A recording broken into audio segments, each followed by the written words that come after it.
Hi friends, welcome to our Shweta Padmakumar vlogs. I hope ತಾವೆಲ್ಲರೂ ಚೆನ್ನಾಗಿದ್ದೀರಾ ಅಂತ ಭಾವಿಸ್ಕೊಳ್ತಾ ವ್ಲಾಗ್ನ ಸ್ಟಾರ್ಟ್ ಮಾಡ್ತಾ ಇದ್ದೀನಿ. ಇವಾಗ ಟೈಮು 4:30 ಆಗಿದೆ. ನೋಡಿ ಹೊರಗಡೆ ಎಲ್ಲ ಎಷ್ಟು ಕತ್ಲೆ ಆಗಿದೆ ಅಂತ. ಆ್ಯಕ್ಚುಲಿ ನಾನು 4 o'clockಗೆ ಎದ್ದೆ. ಇವಾಗ 4:30ಗೆ ವ್ಲಾಗ್ನ ಸ್ಟಾರ್ಟ್ ಮಾಡಿದ್ದೀನಿ. ಯಾಕಪ್ಪ ಇಷ್ಟು ಬೇಗ ಎದ್ದಿದ್ದೀನಿ ಅಂದರೆ ಮದ್ದೂರಲ್ಲಿ ಇವತ್ತು ಈವ್ನಿಂಗು ಒಂದು ರಿಸೆಪ್ಷನ್ ಇತ್ತು, ಹಾಗಾಗಿ ಹೋಗಬೇಕಿತ್ತು.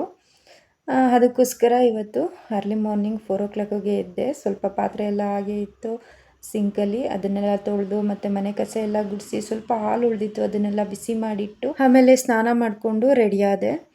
ಮತ್ತು ಪಾಪು ಇರೋದ್ರಿಂದ ಎಲ್ಲೇ ಹೊರಗಡೆ ಹೋದ್ರೂ ಬಾಕ್ಸಲ್ಲಿ ಏನಾದರೂ ತೊಗೊಂಡು ಹೋಗಲೇಬೇಕು, ಯಾಕಂದರೆ ಅವನಿಗೆ ಅವಾಗವಾಗ ಏನಾದರೂ ಕೊಡ್ತಾ ಇರಬೇಕು ತಿನ್ನೋದಕ್ಕೆ. ಹಾಗಾಗಿ ಒಂದು ಬಾಕ್ಸಲ್ಲಿ ದಾಳಿಂಬೆ ಹಣ್ಣನ್ನ ಬಿಡಿಸಿ ಇಟ್ಕೊಂಡೆ, ಮತ್ತು ಇನ್ನೊಂದು ಬಾಕ್ಸಲ್ಲಿ ಆ್ಯಪಲ್ನ ಕಟ್ ಮಾಡಿ ಹಾಕ್ಕೊಂಡೆ. ಮತ್ತು ಅವನಿಗೆ ವಾಟ್ರ್ ಬಾಟ್ಲಲ್ಲಿ ನೀರು ತುಂಬಿಸ್ಕೊಂಡು ಬಾಕ್ಸ್ನ ರೆಡಿ ಮಾಡಿಕೊಂಡೆ. ಮತ್ತು ಅವನಿಗೆ ಅಲ್ಲಿ ಮದುವೆಗೆ ಹೋದಾಗ ಒಂದು ಡ್ರೆಸ್ ಚೇಂಜ್ ಮಾಡಬೇಕು ಅಂತ ಹೇಳಿ ಅವನ್ನ ಏನೂ ರೆಡಿ ಮಾಡಿರಲಿಲ್ಲ, ಹಾಗೆಯೇ ಎತ್ಕೊಂಡು ಹೋದ್ವಿ. ಹಾಗಾಗಿ ಅವನಿಗೆ ಒಂದೆರಡು ಜೊತೆ ಡ್ರೆಸ್ನ ಬ್ಯಾಗಲ್ಲಿ ಇಟ್ಕೊಂಡು ನಂತರ ಹೊರಟ್ವಿ. ಮತ್ತು ನನ್ನ ಮಗ ಇನ್ನೂ ಎದ್ದಿರಲಿಲ್ಲ, ಮಲ್ಗೆ ಇದ್ದ. ಅವರಪ್ಪ ಮತ್ತು ನಾನು ಇಬ್ಬರು ಏಳಿಸ್ತಾ ಇದ್ರು, ಎದ್ದೇಳ್ತಾ ಇರಲಿಲ್ಲ ಪಾಪ. ಟೈಮಲ್ಲಿ ನಿದ್ದೆ ಅಲ್ವ ಮಕ್ಳುಗಳಿಗೆ, ಹಾಗಾಗಿ ಅವನು ಎದ್ದೇಳ್ತಾನೆ ಇರಲಿಲ್ಲ, ಅಳ್ತಾ ಇದ್ದ ಎದ್ದೇಳಲ್ಲ ಅಂತ ಹೇಳಿ. ಅವನಿಗೆ ಹೊರಗಡೆ ಸುತ್ತಾಡೋದು ಅಂದರೆ ತುಂಬಾ ಇಷ್ಟ. ಈ ಕಾರು ಬಸ್ಗಳಲ್ಲೆಲ್ಲ ಓಡಾಡೋದು ಅಂದರೆ. ಹೊರಗಡೆ ಕರ್ಕೊಂಡು ಹೋಗ್ತಾ ಇದ್ದೀವಿ, ಟಾಟಾ ಹೋಗೋಣ ಎದ್ದೇಳು ಅಂತ ಹೇಳಿ ಅವರಪ್ಪ ಮತ್ತು ನಾನು ಇಬ್ಬರು ಎಬ್ಬಿಸ್ಕೊಂಡು ಕರ್ಕೊಬಂದ್ವಿ. ಕೆಳಗಡೆ ಕಾರಲ್ಲಿ ಕೂತ್ಕೊಳ್ಳೋ ಅಷ್ಟೊಳಗಡೆ ಆಲೇ 6:30 ಆಗಿತ್ತು. ಇದೇನಪ್ಪ ಈವ್ನಿಂಗ್ ಇರೋದು, ರಿಸೆಪ್ಷನ್ನು ಇಷ್ಟು ಬೇಗ ಹೋಗ್ತಾ ಇದ್ದಾರೆ ಅಂತ ಅಂದ್ಕೊಳ್ತಿದ್ದೀರಾ? ಯಾಕಂದರೆ ಒನ್ ಡೇ ಟ್ರಿಪ್ ಆಗುತ್ತೆ ಅಂತ ಹೇಳಿ ಬೆಳಗ್ಗೆ ಅರ್ಲಿ ಮಾರ್ನಿಂಗ್ ಹೊರಟಿರೋದು. ಶಿವನ ಸಮುದ್ರ, ತಲಕಾಡು ಮತ್ತು ಅಲ್ಲಿರೋವಂಥ ಸುತ್ತಮುತ್ತ ಇರೋವಂಥ ದೇವಸ್ಥಾನಗಳಿಗೆಲ್ಲ ಹೋಗಿ ನಂತರ ಈವ್ನಿಂಗು ರಿಸೆಪ್ಷನ್ ಮುಗಿಸ್ಕೊಂಡು ನಂತರ ನೈಟೇ ಬೆಂಗಳೂರಿಗೆ ರಿಟರ್ನ್ ಆಗೋಣ ಅಂತ ಹೇಳಿ ಹೊರಡ್ತಾ ಇರೋದು. ಟಿಲಿ ಹೋಗ್ತಾ ಇರೋದು. ನಮ್ಮ ಫ್ಯಾಮಿಲಿ ಮತ್ತು ನಮ್ಮ ಸಂಬಂಧಿಕರು ಫ್ಯಾಮಿಲಿ ಎಲ್ಲ ಸೇರಿ ಒಂದು 12 ಮೆಂಬರ್ಸು ಟಿ ಮಾಡ್ಕೊಂಡು ಹೋಗ್ತಾ ಇದ್ದೀವಿ. ಟಿ ನೈಟೇ ಬಂದಿತ್ತು, ನಮ್ಮ ಸಂಬಂಧಿಕರ ಮನೆ ಹತ್ರ ಇತ್ತು. ಹಾಗಾಗಿ ನಾವು ನಮ್ಮ ಮನೆಯಿಂದ ಸಂಬಂಧಿಕರ ಮನೆ ಹತ್ರ ಕಾರಲ್ಲಿ ಬಂದ್ವಿ. ಅಲ್ಲಿಂದ ಟಿಗೆ ಹತ್ಕೊಂಡು ಬರ್ತಾಯಿದ್ದೀವಿ. ನಮ್ಮ ಮನೆಯವರು ಒಂದು ವಾರದಿಂದನೇ ಪ್ಲ್ಯಾನ್ ಮಾಡಿದರು. ಯಾಕಂದರೆ ನಾವಿರೋ ಏರಿಯಾದಲ್ಲಿ ನಮ್ಮ ಸಂಬಂಧಿಕರದ್ದು ಒಂದು 70 ಮನೆ ಇದೆ, ಅಲ್ಲೇ ಅಕ್ಕಪಕ್ಕ ಇದೆ.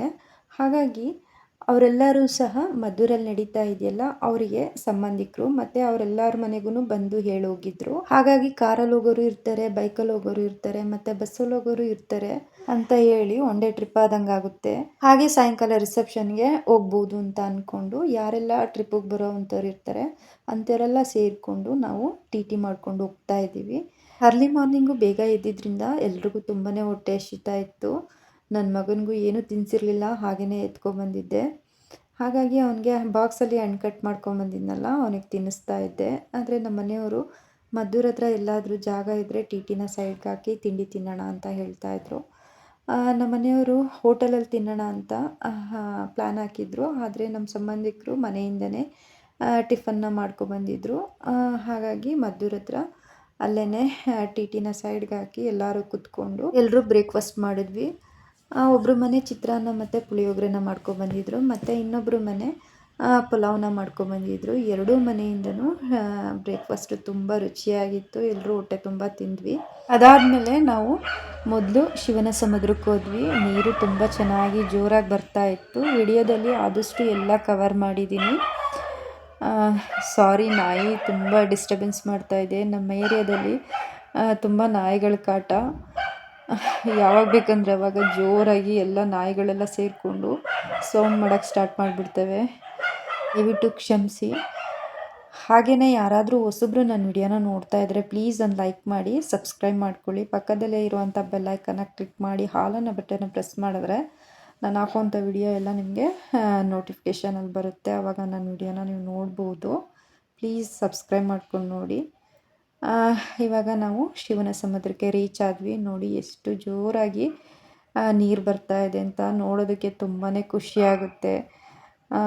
ಅಲ್ಲೇ ಕೋತಿಗಳೆಲ್ಲ ಇದ್ದು ಅದೆಲ್ಲ ನನ್ನ ಮಗ ತುಂಬ ಎಂಜಾಯ್ ಮಾಡ್ತಾನೆ. ಹೊರಗಡೆ ಹೋದರೆ ಸಾಕು ಎಷ್ಟು ಸೈಲೆಂಟಾಗಿರ್ತಾನೆ ಅಂದರೆ ಒಂಚೂರು ನನಗೆ ಕಾಟ ಕೊಡಲ್ಲ. ಅವ್ರ ಅಪ್ಪನಿಗೆ ಆಗಲಿ ನನಗೆ ಆಗಲಿ ಏನೂ ತೊಂದರೆ ಕೊಡಲ್ಲ. ಆರಾಮಾಗಿ ನೇಚರ್ನ ಎಂಜಾಯ್ ಮಾಡ್ತಾನೆ ಮತ್ತು ಜರ್ನಿನ ತುಂಬ ಚೆನ್ನಾಗಿ ಎಂಜಾಯ್ ಮಾಡ್ತಾನೆ. ಅವ್ರ ಅಪ್ಪನಿಗೂ ಅಷ್ಟೇ ಖುಷಿ, ನನ್ನ ಮಗ ಎಲ್ಲೇ ಹೋದ್ರೂ ಏನೂ ಕಾಟ ಕೊಡಲ್ಲ, ತೊಂದರೆ ಕೊಡಲ್ಲ ಅಂತ ಹೇಳಿ. ಕೆಳಗಡೆವರೆಗೂ ಹೋಗಿ ನೋಡಿದ್ವಿ. ತುಂಬ ಚೆನ್ನಾಗಿತ್ತು, ನೀರು ಜೋರಾಗಿ ಬರ್ತಾ ಇತ್ತು. ಇದು ನಾನು 3 ಟೈಮ್ಸ್ ಹೋಗಿರೋದು. ಆದರೆ ಫಸ್ಟ್ ಟೈಮು ನನ್ನ ಮಗನ ಜೊತೆ ನಾನು ಮತ್ತು ನಮ್ಮ ಮನೆಯವರು ಬಂದಿರೋದು. ನಮ್ಮ ಮನೆಯವ್ರಿಗೆ ಮತ್ತು ನನಗೆ ಅವನ್ನ ಎಲ್ಲಾದರೂ ಹೊರಗಡೆ ಕರ್ಕೊಂಡೋಗೋದು, ಅವನ ಜೊತೆ ಸುತ್ತಾಡೋದು ಅಂದರೆ ಇಬ್ರಿಗೂ ತುಂಬ ಖುಷಿ. ಅವ್ರಿಗೂ ಅಷ್ಟೇ ಅವನ್ನ ಆಚೆ ಎಲ್ಲ ಕರ್ಕೊಂಡೋಗಬೇಕು, ಹೊರಗಡೆ ಎಲ್ಲ ತೋರಿಸ್ಬೇಕು ಅಂತ ಇಷ್ಟಪಡ್ತಾರೆ. ಅವನಿಗೂ ಅಷ್ಟೇ ನಮ್ಮಿಬ್ಬರ ಜೊತೆ ಓಡಾಡೋದು ಅಂದರೆ ತುಂಬ ಇಷ್ಟ, ಮತ್ತು ಹೊರಗಡೆ ಸುತ್ತಾಡೋದು ಅಂದರೆ ಅವನಿಗೂ ಇಷ್ಟ. ಅವರಪ್ಪ ಎಲ್ಲೂ ಹೊರಗಡೆ ಹೋಗಂಗಿಲ್ಲ, ಆಫೀಸ್ಗೆ ಹೋಗ್ತಿದ್ದಂಗೆ ಸ್ಟಾರ್ಟ್ ಮಾಡ್ತಾನೆ, ಅಪ್ಪ ನಾನು ಬರ್ತೀನಿ, ಅಪ್ಪ ನಾನು ಬರ್ತೀನಿ ಅಂತ. ಹಾಗಾಗಿ ಅವರು ಸಾಯಂಕಾಲ ಟೈಮು ಬಂದ ತಕ್ಷಣ ಅವನ್ನ ಒಂದು ರೌಂಡು ಸುತ್ತಾಡೋಕ್ಕೆ ಕರ್ಕೊಂಡು ಹೋಗ್ತಾರೆ. ಹಾಗಾಗಿ ಅವನ್ನ ಇಲ್ಲಿಗೆ ಫಸ್ಟ್ ಟೈಮು ಶಿವನ ಸಮುದ್ರಕ್ಕೆ ಅವನ ಜೊತೆ ನಾವು ಬಂದಿರೋದು. ನಮಗೆ ತುಂಬಾ ಖುಷಿ ಕೊಡ್ತಾ ಇದೆ ಅವನ ಜೊತೆ ಬಂದಿರೋದ್ರಿಂದ. ಅವನು ಇದೆಲ್ಲ ನೋಡಿ ತುಂಬ ಎಂಜಾಯ್ ಮಾಡ್ತಾ ಇದ್ದ. ಹಾಗೆ ಎಲ್ಲರೂ ಫೋಟೋ ತೊಗೊಂಡ್ರು, ಹಾಗೆಯೇ ಒಂದು ಗ್ರೂಪ್ ಫೋಟೋ ತೊಗೊಂಡ್ವಿ. ಮತ್ತು ನಾನು ಒಂದೆರಡು ರೀಲ್ಸ್ಗೆ ಅಂತ ಹೇಳಿ ವಿಡಿಯೋನ ಮಾಡಿಕೊಂಡೆ. ಅದಾದಮೇಲೆ ಶಿವನ ಸಮುದ್ರದಿಂದ ಇವಾಗ ತಲಕಾಡ್ಗೆ ಹೋಗ್ತಾ ಇದ್ದೀವಿ. ನಾನು ಇದೇ ಫಸ್ಟ್ ಟೈಮು ತಲಕಾಡ್ಗೆ ಹೋಗ್ತಾ ಇರೋದು. ತಲಕಾಡು ನೋಡಿಲ್ಲ, ಇದೇ ಮೊದಲನೇ ಬಾರಿ ನಾನು ಹೋಗ್ತಾ ಇರೋದು. ನಮ್ಮ ಮನೆಯವರು ಆಲ್ರೆಡಿ ಒಂದು ಸಲ ಹೋಗಿದ್ರಂತೆ, ಇದು ಅವ್ರಿಗೆ ಸೆಕೆಂಡ್ ಟೈಮು. ಆದರೆ ನಾನಿವಾಗ ಫಸ್ಟ್ ಟೈಮ್ ಹೋಗ್ತಾ ಇರೋದು ನನ್ನ ಮಗನ ಜೊತೆ, ಮತ್ತು ನಮ್ಮ ಮನೆಯವ್ರ ಜೊತೆ ಹೋಗ್ತಾ ಇರೋದು. ಮತ್ತು ಎಲ್ಲರ ಜೊತೆ ಹೋಗ್ತಾ ಇರೋದ್ರಿಂದ ಒಂಥರ ಖುಷಿ ಅನಿಸುತ್ತೆ. ಈ ಥರ ಫ್ಯಾಮಿಲಿ ಸಂಬಂಧಿಕರು ಫ್ಯಾಮಿಲಿ ಮತ್ತು ನಮ್ಮ ಫ್ಯಾಮಿಲಿ ಎಲ್ಲ ಸೇರಿಕೊಂಡು ಈ ರೀತಿ ಟಿ ಟಿ ಮಾಡ್ಕೊಂಡು ಹೋಗೋದ್ರಿಂದ ಅಂದರೆ ಎಲ್ಲರೂ ಮಾತಾಡಿಕೊಂಡು ಖುಷಿಯಿಂದ ಎಂಜಾಯ್ ಮಾಡಿಕೊಂಡು ಹೋಗ್ತಾ ಇದ್ದರೆ ಮನಸ್ಸಿಗೆ ಏನೋ ಒಂಥರ ಖುಷಿ ಸಿಗುತ್ತೆ. ಇದೊಂಥರ ಮೆಮೊರೇಬಲ್ ಮೂಮೆಂಟ್ ಅಂತ ಹೇಳ್ಬೋದು. ಹಾಗೆ ನನ್ನ ಮಗ ಬರೀ ಹಣ್ಣು ಮಾತ್ರ ತಿಂದಿದ್ದು, ಅಲ್ಲಿ ಬ್ರೇಕ್ಫಾಸ್ಟ್ ತಿನ್ಸೋಕೆ ಹೋಗಿದ್ದಕ್ಕೆ ತಿನ್ನಲಿಲ್ಲ, ಬೇಡಮ್ಮ ಅಂತ ಹೇಳ್ದ. ಹಾಗಾಗಿ ನಮ್ಮ ಮನೆಯವರು ಅವನೊಬ್ಬನಿಗೆ ಅಂತ ಇಡ್ಲಿ ಕಟ್ಟಿಸ್ಕೊಂಡಿದ್ರು. ಬರ್ತಾ ಅವನಿಗೆ ಇಡ್ಲಿ ತಿನ್ನಿಸ್ಕೊಂಬರ್ತಾ ಇದ್ದೆ. ಅಷ್ಟರೊಳಗಡೆ ನಾವು ತಲಕಾಡ್ಗೆ ರೀಚ್ ಆದ್ವಿ. ತಲಕಾಡಲ್ಲಿ ಫುಲ್ಲು ಮರಳು, ನಡೆಯೋದಕ್ಕೆ ಆಗಲ್ಲ, ಮುಂದೆ ಹೆಜ್ಜೆ ಇಡೋದಕ್ಕೆ ಆಗಲ್ಲ, ಅಷ್ಟು ಮರಳು.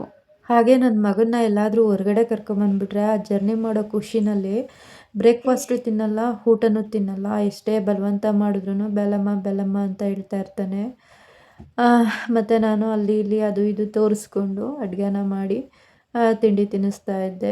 ಅಷ್ಟರೊಳಗಡೆ ನಾವು ತಲಕಾಡಿಗೆ ಬಂದ್ವಿ.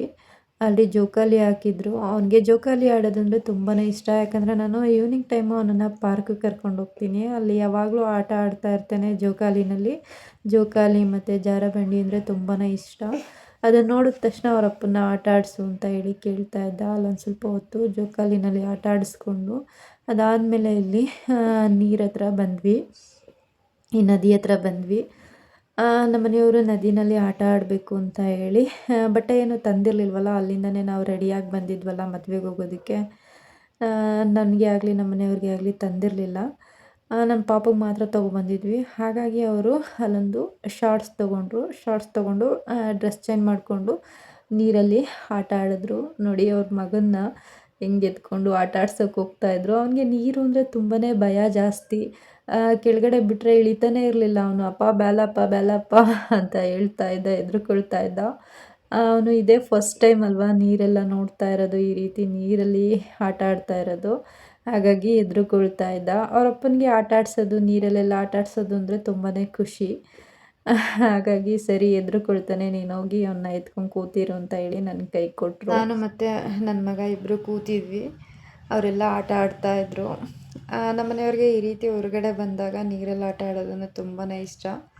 ಎಲ್ಲೇ ಹೋದ್ರೂ ಆಟ ಆಡ್ತಾರೆ ನೀರಲ್ಲಿ. ನನಗೂ ಇಷ್ಟ ಇಲ್ಲ ಅಂತ ಏನಿಲ್ಲ. ಆದರೆ ಪಾಪು ಇರೋದ್ರಿಂದ ಅವನ್ನ ನೋಡ್ಕೋಬೇಕಲ್ವ. ಹಾಗಾಗಿ ಮತ್ತು ನಾನು ಮದುವೆಗೆ ಹೋಗ್ಬೇಕಾಗಿದ್ದರಿಂದ ಬೇರೆ ಬಟ್ಟೆ ತಂದಿರಲಿಲ್ಲ. ರೆಡಿ ಆಗಿದ್ನಲ್ಲ, ಮತ್ತಿನ್ನೇನು ನೀರಲ್ಲೆಲ್ಲ ಇಳಿದ್ರೆ ಬಟ್ಟೆ ಒದ್ದೆ ಆಗುತ್ತೆ, ಮತ್ತು ಪಾಪು ಇದ್ದಾನೆ ಬೇಡ ಅಂತ ಹೇಳಿ ನಾನು ನನ್ನ ಮಗ ಇಬ್ಬರೂ ಒಂದು ಸೈಡ್ ಕೂತಿದ್ವಿ. ಮತ್ತು ಅಲ್ಲೇ ಕುದುರೆಗಳಿದ್ದವು. ಕುದುರೆನಲ್ಲಿ ಒಂದು ರೌಂಡ್ ಹೋದರೆ 100 ರುಪೀಸ್ ಅಂತ. ತುಂಬ ಜನ ಕುದುರೆನಲ್ಲಿ ಓಡಾಡ್ತಾಯಿದ್ರು. ನಮ್ಮ ಮನೆಯವರು ನೀರಲ್ಲೇ ಆಟ ಆಡ್ಕೊಂಬಂದಾದಮೇಲೆ ನನ್ನ ಮಗನ್ನ ಒಂದು ರೌಂಡು ಕುದುರೆನಲ್ಲಿ ಓಡಾಡಿಸ್ಬೇಕು ಅಂತ ಹೇಳಿ ಕರ್ಕೊಂಡೋಗಿ ಒಂದು ರೌಂಡು ಅಪ್ಪ ಮಗ ಇಬ್ಬರೂ ಒಂದು ರೌಂಡ್ ಕುದುರೆನಲ್ಲಿ ಓಡಾಡ್ಕೊಂಬಂದರು. ನನ್ನ ಮಗನಿಗೆ ಭಯ, ಅಳ್ತಾ ಇದ್ದ ಅಮ್ಮ ಅಂತ. ಯಾಕಂದರೆ ಫಸ್ಟ್ ಟೈಮ್ ಅವನು ಇದೆಲ್ಲ ನೋಡ್ತಾ ಇರೋದು, ಕುದುರೆನಲ್ಲಿ ಓಡಾಡ್ತಾ ಇರೋದು, ನೀರೆಲ್ಲ ನೋಡ್ತಾ ಇರೋದು. ಹಾಗಾಗಿ ಸ್ವಲ್ಪ ಭಯ ಪಡ್ತಾ ಇದ್ದ. ಅವರಪ್ಪನ ಸಮಾಧಾನ ಮಾಡ್ತಾ ಇದ್ರು, ನಾನು ಸಮಾಧಾನ ಮಾಡ್ತಾ ಇದ್ದೆ. ಹೆದ್ರುಕೋಬಾರ್ದಪ್ಪ, ಇದೆಲ್ಲ ಓಡಾಡಬೇಕು, ಎಂಜಾಯ್ ಮಾಡಬೇಕು ಅಂತ ಹೇಳಿ, ಭಯ ಪಡಬಾರ್ದು ಅಂತ ಹೇಳಿ ಹೇಳ್ತಾ ಇದ್ವಿ. ಆದ್ರೂ ಅಳ್ತಾ ಇದ್ದ. ಆಮೇಲೆ ಸರಿ ಹೋದ. ಇಳಿದ್ಮೇಲೆ ಖುಷಿಯಿಂದ ನಗ್ತಾ ಇದ್ದ. ಆಮೇಲೆ ತಲಕಾಡಲ್ಲೇ 1 ಕಿಲೋಮೀಟ್ರ್ ದೂರದಲ್ಲಿ ಶಿವನ ದೇವಸ್ಥಾನಗಳಿದ್ದಾವೆ, ಒಂದು 5-6 ನೋಡ್ಕೊಂಬರೋಣ ಅಂತ ಹೇಳಿ ಟಿ ಟಿನಲ್ಲಿ ಹೋಗ್ತಾ ಇದ್ದೀವಿ. ನೋಡಿ ನೇಚರ್ ಎಷ್ಟು ಚೆನ್ನಾಗಿದೆ, ಮರಗಿಡಗಳಿಂದ ಹಸಿರು ಚೆನ್ನಾಗಿ ಕಾಣಿಸ್ತಾ ಇದೆ. ನೋಡೋದಕ್ಕೆ ತುಂಬಾ ಖುಷಿ ಅನಿಸುತ್ತೆ. ಈ ಥರ ಮರ ಗಿಡ ಇದ್ದರೆ ತಂಪಾದ ವಾತಾವರಣ, ತಣ್ಣಗೆ ಗಾಳಿ ಬೀಸ್ತಾ ಇರುತ್ತೆ, ಮನಸ್ಸಿಗೆ ಒಂಥರ ಖುಷಿ ಕೊಡುತ್ತೆ. ಮತ್ತು ದೇವಸ್ಥಾನಗಳು ಅಷ್ಟೇ ತುಂಬ ಚೆನ್ನಾಗಿದ್ದು. ಹೊರಗಡೆ ಎಲ್ಲ ಆದಷ್ಟು ವಿಡಿಯೋ ಮಾಡಿದ್ದೀನಿ. ಗರ್ಭಗುಡಿ ದೇವಸ್ಥಾನದ ಒಳಗಡೆ ಎಲ್ಲ ಕ್ಯಾಮ್ರಾ ಅಲೋ ಇಲ್ಲ ಅಂತ ಹೇಳಿದರು, ಹಾಗಾಗಿ ಅಲ್ಲೆಲ್ಲೂ ವಿಡಿಯೋ ಮಾಡಿಲ್ಲ. ದೇವಸ್ಥಾನದ ಹೊರಗಡೆ ಭಾಗ ಎಲ್ಲ ನೀಟಾಗಿ ಆದಷ್ಟು ವಿಡಿಯೋ ಮಾಡಿದ್ದೀನಿ. ಎಲ್ಲ ಆದಷ್ಟು ಕವರ್ ಮಾಡಿದ್ದೀನಿ, ನೀವು ನೋಡ್ಬೋದು. ನಮ್ಮ ಸಂಬಂಧಿಕರು ಒಬ್ಬರು ಹೇಳ್ತಾ ಇದ್ರು ಪಂಚಲಿಂಗ ದರ್ಶನ ಅಂತ. ಅಂದರೆ ಒಂದೇ ದಿನದಲ್ಲಿ ಒಂದೇ ಜಾಗದ ಹತ್ರ ಪಂಚಲಿಂಗಗಳಿದ್ದಾವೆ, ಪಂಚಲಿಂಗೇಶ್ವರನ ದರ್ಶನ ಒಂದೇ ಸತಿ ಆಗುತ್ತೆ ಅಂತ ಹೇಳಿ. ಅಂದರೆ ಪಾತಾಳೇಶ್ವರ ಮತ್ತು ಮರಳೇಶ್ವರ, ಹರಕೇಶ್ವರ, ವೈದ್ಯನಾಥೇಶ್ವರ ಮತ್ತು ಮಲ್ಲಿಕಾರ್ಜುನೇಶ್ವರ ಅಂತ. ಇದನ್ನು ಒಂದೇ ದಿನದಲ್ಲಿ 5 ಶಿವನ ದರ್ಶನ ಮಾಡೋದಕ್ಕೆ ಪಂಚಲಿಂಗೇಶ್ವರ ಅಂತ ಹೇಳ್ತಾರಂತೆ. ನನಗೆ ಇದ್ರ ಬಗ್ಗೆ ಅಷ್ಟಾಗಿ ಗೊತ್ತಿಲ್ಲ, ಅವ್ರು ಹೇಳ್ತಾ ಇದ್ರು, ಹಾಗಾಗಿ ಕೇಳಿಸ್ಕೊತಾ ಇದ್ದೆ. ದೇವಸ್ಥಾನಗಳು ತುಂಬ ಚೆನ್ನಾಗಿದ್ದು, ನಡೆಯೋದಕ್ಕೆ ಸ್ವಲ್ಪ ಕಷ್ಟ ಅಂತ ಅನ್ನಿಸ್ತಾ ಇತ್ತು, ಕಾಲು ನೋವ್ತಾ ಇತ್ತು. ಯಾಕಂದರೆ ಮರಳಲ್ಲಿ ನಡೆಯೋದು ತುಂಬ ಸುಲಭ ಅಂತ ಅಂದ್ಕೊಳ್ತೀವಿ, ಆದರೆ ತುಂಬಾ ಕಷ್ಟ. ಕಾಲನ್ನ ಎತ್ತಿ ಎತ್ತಿ ಹಾಕೋದಕ್ಕೆ ಕಷ್ಟ ಆಗುತ್ತೆ. ನನ್ನ ಮಗ ಅಂತೂ ತುಂಬಾ ಖುಷಿಯಿಂದ ಎಂಜಾಯ್ ಮಾಡ್ತಾ ಇದ್ದ. ಎಲ್ಲ ದೇವಸ್ಥಾನಕ್ಕೂ ಹೋದ ತಕ್ಷಣ ಅವನೇ ಮಂಗಳಾರತಿ ತೊಗೊಳಕ್ಕೆ ಹೋಗೋದು, ಅಡ್ಡ ಬೀಳೋದು, ನಮಸ್ಕಾರ ಹಾಕೋದು ಎಲ್ಲ ನೀಟಾಗಿ ಚೆನ್ನಾಗಿ ಮಾಡ್ತಾ ಇದ್ದ. ಅವನ್ನ ಸ್ವಲ್ಪ ಎತ್ಕೊಂಡು ಓಡಾಡೋದು ಒಂದು ಸ್ವಲ್ಪ ಕಷ್ಟ ಅಂತ ಅನ್ನಿಸ್ತು. ಅವರಪ್ಪ ಸ್ವಲ್ಪ ದೂರ, ನಾನು ಸ್ವಲ್ಪ ದೂರ ಎತ್ಕೊಂಡು ಓಡಾಡ್ತಾ ಇದ್ವಿ. ಯಾಕಂದರೆ ಅವನ್ನ ನೆಲದಲ್ಲಿ ಬಿಟ್ಟರೆ ಸಾಕು, ಓಡೋಗೋನು. ಮತ್ತು ಕೆಳಗಡೆ ಎಲ್ಲ ಬಿದ್ದೊದ್ದಾಡೋದು, ಮೈ ಮೇಲೆಲ್ಲ ಮರಳು ಹಾಕ್ಕೊಳ್ಳೋದು ಎಲ್ಲ ಮಾಡ್ತಾ ಇದ್ದ. ಹಾಗಾಗಿ ಕೆಳಗಡೆ ಬಿಡ್ತಾ ಇರಲಿಲ್ಲ. ಅವರಪ್ಪ ಸ್ವಲ್ಪ ದೂರ, ನಾನು ಸ್ವಲ್ಪ ದೂರ ಎತ್ಕೊಂಡು ಓಡಾಡ್ತಾ ಇದ್ವಿ. ನೋಡಿ ಈ ರೀತಿ ಗಂಟೆ ಬಾರಿಸೋದು ಅಂದರೆ ಅವನಿಗೆ ತುಂಬಾ ಇಷ್ಟ, ತೋರಿಸ್ತಾ ಇದ್ರು. ಸರಿ ಆಯಿತು, ಈ ಸ್ಟೆಪ್ಸ್ ಇದೆಯಲ್ಲ ಇಲ್ಲಿ ಹತ್ತು ಅಂತ ಹೇಳಿದ್ರೆ ನೋಡಿ ಹತ್ತುತ್ತಾನೆ ಇಲ್ಲ, ಅಲ್ಲೇ ಕುತ್ಕೊಳ್ಳೋಕೆ ಹೋಗ್ತಾನೆ. ಕೂತ್ಕೊಂಡು ಕೈಯಲ್ಲಿ ಮರಳನ್ನ ತೊಗೊಂಡು ತಲೆ ಮೇಲೆ ಹಾಕ್ಕೊಳಕ್ಕೆ ಹೋಗೋದು, ಆ ಥರ ಎಲ್ಲ ಮಾಡ್ತಾನೆ. ಏನೋ ಒಂಥರ ಖುಷಿಯಿಂದ ಆಟ ಆಡ್ತಾ ಇದ್ದ, ಎಲ್ಲೋ ಬೇರೆ ಕಡೆ ಬಂದುಬಿಟ್ಟಿದ್ದೀನಿ ಅಂತ ಹೇಳಿ. ಮರಳಲ್ಲಿ ಸಾಮಾನ್ಯ ಎಲ್ಲಿ ಬಿಟ್ಟರು ಆಟ ಆಡಲ್ಲ, ಇದೇ ಫಸ್ಟ್ ಟೈಮ್ ಹಿಂಗೆ ಆಟ ಆಡ್ತಾ ಇದ್ದು. ನಮ್ಮ ಮನೆ ಹತ್ರ ಮಕ್ಳುಗಳೆಲ್ಲ ಮರಳಲ್ಲಿ ಆಟ ಆಡ್ತಾಯಿದ್ರೆ ಹೋಗಿ ಆಟ ಆಡು ಅಂತ ಬಿಟ್ಟರೆ ಕಾಲು ಕೆಳಕ್ಕೆ ಕೊಡ್ತಾ ಇರಲಿಲ್ಲ ನೆಲಕ್ಕೆ, ಆ ಥರ ಮಾಡ್ತಾ ಇದ್ದ. ಆದರೆ ಇಲ್ಲಿ ನೋಡಿದ್ರೆ ತಲೆ ಮೇಲೆಲ್ಲ ಸುರ್ಕೊಳಕ್ಕೆ ಹೋಗ್ತಾನೆ. ಹಂಗೂ ನಮ್ಮ ಮನೆಯವರು ಸ್ವಲ್ಪ ದೂರ ನಡೀಲಿ, ಮರಳಲ್ಲಿ ನಡೆದ್ರೆ ಕಾಲಿಗೆ ತುಂಬ ಒಳ್ಳೆಯದು, ಬ್ಲಡ್ ಸರ್ಕ್ಯುಲೇಷನ್ ಚೆನ್ನಾಗಾಗುತ್ತೆ ಅಂತ ಹೇಳಿ ಕೆಳಗಡೆ ಬಿಟ್ಟರು. ಆದರೆ ಇವನು ಮುಂದಕ್ಕೆ ಹೆಜ್ಜೆ ಇಡ್ತಾನೇ ಇಲ್ಲ, ಕಾಲಲ್ಲಿ ಮರಳನ್ನು ತೊಗೊಂಡು ಹಿಂಗೆ ಮೇಲಕ್ಕೆ ಎಸೆಯೋದು, ಆ ಥರ ಮಾಡ್ತಾ ಇದ್ದ. ನೋಡೋವರೆಗೂ ನೋಡಿ ನಮ್ಮ ಮನೆಯವರು ಇವನು ಯಾಕೊಂದು ನಡೆಯೋ ಥರ ಕಾಣಿಸಲ್ಲ ಅಂತ ಹೇಳಿ ಅವರೇ ಹೆಗ್ಲ ಮೇಲೆ ಎತ್ಕೊಂಡು ನಡೀತಾ ಇದ್ದಾರೆ. ಹಾಗೆ ಎಲ್ಲರೂ ಚಾಟ್ಸ್ ತೊಗೊಂಡು ತಿನ್ಕೊಂಡು ಹೋಗ್ತಾ ಇದ್ವಿ. ಅಲ್ಲೇ ಮಧ್ಯಾಹ್ನ ಆಗಿತ್ತು, ಹೊಟ್ಟೆ ಹಸಿತಾ ಇತ್ತು. ಮತ್ತು ಈ ರೀತಿ ಹೊರಗಡೆ ಬಂದಾಗ ಚಾಟ್ಸ್ ಎಲ್ಲ ತೊಗೊಂಡು ತಿಂದರೆ ಏನೋ ಒಂಥರ ಖುಷಿ ಅನಿಸುತ್ತೆ. ನಡೆಯುವಾಗ ಗೊತ್ತಾಗಲ್ಲ ಕಾಲು ನೋವಿದ್ರೂ, ಏನಾದರೂ ಬಾಯಾಡಿಸ್ತಾ ಇದ್ದರೆ ಏನೇ ಕಾಲು ನೋವಿದ್ರೂ ಗೊತ್ತಾಗಲ್ಲ, ಆರಾಮಾಗಿ ನಡ್ಕೊಂಡು ಹೋಗ್ತೀವಿ. ಮತ್ತು ಅಲ್ಲಲ್ಲಿ ಚಾಟ್ಸ್ ಅಂಗಡಿಗಳು ಇದ್ವಿ, ಚೆನ್ನಾಗಿ ತಿಂದ್ವಿ ಚಾಟ್ಸು. ಹಾಗೆಯೇ ಚೆನ್ನಾಗಿ ಎಂಜಾಯ್ ಮಾಡಿದ್ವಿ ಎಲ್ರೂ. ಸ್ವಲ್ಪ ಜನ ಆಲೇ ಬೇಗ ಬೇಗ ನಡ್ಕೊಂಡು ಮುಂದೆ ಹೋಗ್ಬಿಟ್ಟಿದ್ರು. ನಾವುಗಳೊಂದು 4 ಜನ ಇಲ್ಲೇ ಹಿಂದೆ ನಿಧಾನಕ್ಕೆ ನಡ್ಕೊಂಡು ಹೋಗ್ತಾ ಇರಲಿಲ್ಲ. ನೋಡಿ ನನ್ನ ಮಗ ಹೆಂಗೆ ಸೌಂಡ್ ಮಾಡ್ತಾ ಇದ್ದಾನೆ, ಮಲಗಿದ್ದಾನೆ ಅಂತ ವಾಯ್ಸ್ ಕೊಡೋಕೆ ಹೋದರೆ ಎದ್ಬಿಟ್ಟ. ಹಿಂಗೇನೆ ಸೌಂಡ್ ಮಾಡೋದು ಪಪ್ಪ ಅಂತ ಅಂದ್ಕೊಂಡು. ನಡೆಯೋದಕ್ಕಾಗ್ತಾ ಇರಲಿಲ್ಲ, ಹಾಗಾಗಿ ಚಾಟ್ಸ್ ತಿನ್ಕೊಂಡು ನಿಧಾನಕ್ಕೆ ನಡ್ಕೊಂಡು ಹೋಗ್ತಾ ಇದ್ವಿ. ದೇವಸ್ಥಾನಗಳು ಅಷ್ಟೇ ತುಂಬ ಚೆನ್ನಾಗಿದ್ದಾವೆ. ನಡೆಯೋ ದಾರಿನಲ್ಲಿ ಫುಲ್ಲು ಮೇಲ್ಗಡೆ ಶೀಟ್ ಛಾವಣಿ ಹಾಕಿದ್ರಿಂದ ಅಷ್ಟಾಗಿ ಬಿಸಿಲು ಕಾಣಿಸ್ತಾ ಇರಲಿಲ್ಲ. ಏನಾದರೂ ಅದಿಲ್ಲ ಅಂದಿದ್ರೆ ನಡೆಯೋದಕ್ಕಾಗ್ತಾ ಇರಲಿಲ್ಲ. ಮರಳು ಕಾದ್ಬಿಟ್ರೆ ಆ ಮರಳಲ್ಲಿ ಕಾಲಿಡೋದಕ್ಕೆ ಆಗಲ್ಲ, ಅಷ್ಟು ಬಿಸಿ ಇರುತ್ತೆ ಮರಳು. ನೋಡಿ ಈ ರೀತಿ ಶೀಟ್ನ ಹಾಕಿದ್ದಾರೆ ಎಲ್ಲ ಕಡೆ ಓಡಾಡೋದಕ್ಕೆ. ತುಂಬ ಚೆನ್ನಾಗಿದೆ. ಒಂಥರ ಆ ಗ್ರೀನರಿ ಹಸ್ರು ಮಧ್ಯದಲ್ಲಿ ಈ ಥರ ನಡ್ಕೊಂಡು ಹೋಗ್ತಾ ಇದ್ರಂತೂ ತುಂಬಾ ಮನಸ್ಸಿಗೆ ಖುಷಿ ಕೊಡುತ್ತೆ. ಹಾಗಾಗಿ ಅಷ್ಟಾಗಿ ಏನು ಸುಸ್ತು ಅಂತ ಅನ್ನಿಸ್ಲಿಲ್ಲ. ಬಿಸಿಲಲ್ಲಿ ಓಡಾಡ್ತಾ ಇದ್ದೀವಿ ಅಂತ ಅನ್ನಿಸ್ಲಿಲ್ಲ. ಆರಾಮಾಗಿ ನಿಧಾನಕ್ಕೆ ನಡ್ಕೊಂಡು ಹೋದ್ವಿ. ನೋಡಿ ಇವಾಗ ಮತ್ತೊಂದು ದೇವಸ್ಥಾನಕ್ಕೆ ಹೋಗ್ತಾ ಇದ್ದೀವಿ. ಇದು ಪಾತಾಳೇಶ್ವರ ಅಂತ ಹೇಳಿ. ಇಲ್ಲೂ ಅಷ್ಟೇ ಹೋಗಿ ನಮಸ್ಕಾರ ಹಾಕ್ಕೊಂಡು ಮಂಗಳಾರತಿ ತೊಗೊಂಡು ಬಂದ್ವಿ. ಸ್ಟೆಪ್ಸ್ನ ಇಳಿಯುವಾಗ ತುಂಬ ಖುಷಿಯಿಂದ ಇಳಿದ್ಬಿಡ್ಬೋದು, ಆದರೆ ಸ್ಟೆಪ್ಸ್ ಹತ್ತುವಾಗ ತುಂಬ ಕಷ್ಟ ಆಗುತ್ತೆ, ಕಾಲು ನೋವ್ತಾ ಇರುತ್ತೆ. ಅದರಲ್ಲೂ ಸ್ಟೆಪ್ಸು ಕಡ್ದಾಗಿದ್ರಂತೂ ಹತ್ತೋದಕ್ಕೆ ಆಗಲ್ಲ, ಎಲ್ಲಾದರೂ ಕುತ್ಕೊಂಡ್ರೆ ಸಾಕಪ್ಪ ಅಂತ ಅನ್ನಿಸ್ತಾ ಇರುತ್ತೆ. ನಮಗೂ ಹಾಗೆ ಅಂತ ಅನ್ನಿಸ್ತು. ಇಳಿಯುವಾಗ ಖುಷಿಯಿಂದ ಇಳಿದ್ಬಿಟ್ವಿ, ಆದರೆ ಹತ್ತುವಾಗ ತುಂಬಾ ಕಷ್ಟ ಅಂತ ಅನ್ನಿಸ್ಬಿಡ್ತು. ಅದು ಬಿಸಿಲಿದ್ದಕ್ಕೂ ಅದಕ್ಕೂ ಹತ್ತೋದಕ್ಕೆ ಆಗ್ತಾ ಇರಲಿಲ್ಲ. ಹತ್ತದ್ಮೇಲೆ ಅಲ್ಲೇ ಸ್ವಲ್ಪ ಹೊತ್ತು ಕೂತಿದ್ದು ಮತ್ತು ಚಾಟ್ಸ್ ಎಲ್ಲ ತೊಗೊಂಡು ತಿಂದ್ಕೊಂಡು ನಂತರ ಹೊರಟ್ವಿ. ನನಗೆ ಮನೇಲಿದ್ದರೆ ನೀರು ಕುಡಿಬೇಕು ಅಂತ ಅನಿಸೋದೇ ಇಲ್ಲ. ಈ ರೀತಿ ಹೊರಗಡೆ ಬಂದಾಗ ತುಂಬಾ ಗಂಟ್ಲು ಒಣಗ್ತಾ ಇರುತ್ತೆ. ಎಷ್ಟೇ ನೀರು ಕುಡಿದ್ರೂ ಸಾಕಾಗೋದೇ ಇಲ್ಲ, ಇನ್ನೂ ಬೇಕು ಅಂತ ಅನ್ನಿಸ್ತಾ ಇರುತ್ತೆ. ನಿಮಗೂ ಹೀಗೆ ಆಗುತ್ತಾ? ಎಲ್ಲ ದೇವಸ್ಥಾನಗಳಿಗೂ ಹೋಗಿ ದರ್ಶನ ಮಾಡಿಕೊಂಡು ಲಾಸ್ಟಲ್ಲಿ ವಿಷ್ಣು ದೇವಸ್ಥಾನಕ್ಕೆ ಹೋಗಿ ದರ್ಶನ ಮಾಡಿಕೊಂಡು ರಿಟರ್ನು ಟಿ ಟಿ ಹತ್ರ ಬಂದ್ವಿ. ಮತ್ತು ಎಲ್ಲ ದೇವಸ್ಥಾನಗಳಲ್ಲೂ ಚೆನ್ನಾಗಿ ದರ್ಶನ ಆಯಿತು. ಮತ್ತು ಒಂಥರ ಮನಸ್ಸಿಗೆ ಸಮಾಧಾನ ಅಂತ ಅನ್ನಿಸ್ತು ದೇವ್ರ ದರ್ಶನ ಮಾಡಿದ್ದಕ್ಕೆ. ನೋಡಿ ಇಲ್ಲಿ ಕಲ್ಯಾಣಿ ಇದೆ, ಆ ಕಲ್ಯಾಣಿ ಹತ್ರ ಒಂದು ಹೂವಿನ ಗಿಡ ಹಾಕಿದ್ದಾರೆ. ಎಷ್ಟು ಚೆನ್ನಾಗಿ ಹೂ ಬಿಟ್ಟಿದೆ ಅಂದರೆ ನೋಡೋದಕ್ಕೆ ತುಂಬ ಚೆನ್ನಾಗಿ ಕಾಣಿಸ್ತಾ ಇತ್ತು. ಹಾಗಾಗಿ ಅದನ್ನು ಒಂದು ಸ್ವಲ್ಪ ಕ್ಲಿಪ್ಪಿಂಗ್ ತೊಗೊಂಡೆ. ನಂತರ ಇಲ್ಲಿಂದ ಇನ್ನೊಂದು ದೇವಸ್ಥಾನಕ್ಕೆ ಹೋದ್ವಿ. ಅದು ಪಾರ್ವತಿ ಅಮ್ಮನವ್ರ ದೇವಸ್ಥಾನ ಅಂತೆ. ನಾನಿದೆ ಫಸ್ಟ್ ಟೈಮ್ ಅಲ್ಲಿಗೆ ಹೋಗ್ತಾ ಇರೋದು. ಮತ್ತು ಮಧ್ಯಾಹ್ನ ಯಾರೂ ಊಟ ಮಾಡಿರಲಿಲ್ಲ, ಎಲ್ರಿಗೂ ತುಂಬ ಹೊಟ್ಟೆ ಹಸಿತಾ ಇತ್ತು. ಯಾಕಂದರೆ ಎಲ್ಲ ಕಡೆ ಓಡಾಡಿದ್ರಿಂದ ಸುಸ್ತಾಗ್ಬಿಟ್ಟಿತ್ತು. ಹಾಗಾಗಿ ಹೋಟೆಲಲ್ಲಿ ಊಟ ಮಾಡೋಣ ಅಂತ ಅಂದ್ಕೊಂಡಿದ್ವಿ. ಆದರೆ ಬೆಳಗ್ಗೆ ಮಾರ್ನಿಂಗ್ ಬ್ರೇಕ್ಫಾಸ್ಟ್ ತೊಗೊಬಂದಿದ್ರಲ್ಲ, ಅದೆಲ್ಲ ಸ್ವಲ್ಪ ಉಳಿದಿತ್ತು. ಹಾಗಾಗಿ ಹೋಟೆಲಲ್ಲಿ ಬೇಡ, ಇರೋದನ್ನೇ ಖಾಲಿ ಮಾಡೋಣ ಅಂತ ಹೇಳಿ ಬರ್ತಾ ಮಧ್ಯದಲ್ಲಿ ಊಟ ಮಾಡ್ಕೊಬಂದ್ವಿ. ನೋಡಿ ಪಾರ್ವತಿ ಅಮ್ಮನವ್ರ ದೇವಸ್ಥಾನಕ್ಕೆ ರೀಚ್ ಆದ್ವಿ.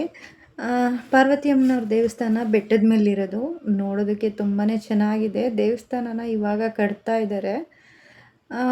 ಮತ್ತು ನಾನು ಇದೇ ಫಸ್ಟ್ ಟೈಮ್ ನೋಡ್ತಾ ಇರೋದು. ಮತ್ತು ನಮ್ಮ ಮನೆಯವರು ಅಷ್ಟೇ ಇದೇ ಫಸ್ಟ್ ಟೈಮ್ ಅಂತ ನೋಡ್ತಿರೋದು.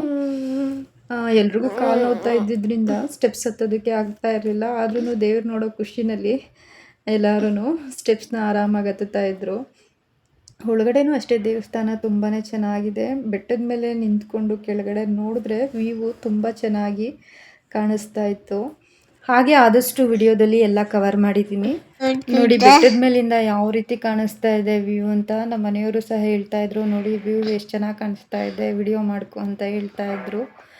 ಒಂಥರ ದೇವಸ್ಥಾನ ನೋಡೋದಕ್ಕೆ ತುಂಬಾ ಚೆನ್ನಾಗಿದೆ. ಬೆಟ್ಟದ ಮೇಲೆ ಇರೋದ್ರಿಂದ ತಂಪಾದ ಗಾಳಿ, ತಂಪಾದ ವಾತಾವರಣ, ಇಲ್ಲೇ ಕುತ್ಕೊಳ್ಳೋಣ, ಮನೆಗೆ ಹೋಗೋದೇ ಬೇಡ ಅಂತ ಅನಿಸ್ಬಿಡುತ್ತೆ. ಯಾರಾದರೂ ತಲಕಾಡಿಗೆ ಬಂದರೆ ಇಲ್ಲಿಗೊಂದ್ಸಲ ವಿಸಿಟ್ ಮಾಡಿ, ತುಂಬಾ ಚೆನ್ನಾಗಿದೆ ದೇವಸ್ಥಾನ. ಮತ್ತು ದೇವಸ್ಥಾನದೊಳಗಡೆ ವಿಡಿಯೋ ಮಾಡೋದಕ್ಕೆ ಬಿಡಲಿಲ್ಲ, ಯಾಕಂದರೆ ಕ್ಯಾಮ್ರಾ ಎಲ್ಲ ಅಲೋ ಇಲ್ಲ ಅಂತ ಹೇಳಿದ್ರು. ಹಾಗಾಗಿ ಆದಷ್ಟು ಹೊರಗಡೆ ಎಲ್ಲ ನಾನು ವಿಡಿಯೋನ ಮಾಡಿದ್ದೀನಿ, ಒಳಗಡೆ ಮಾತ್ರ ಮಾಡಿಲ್ಲ.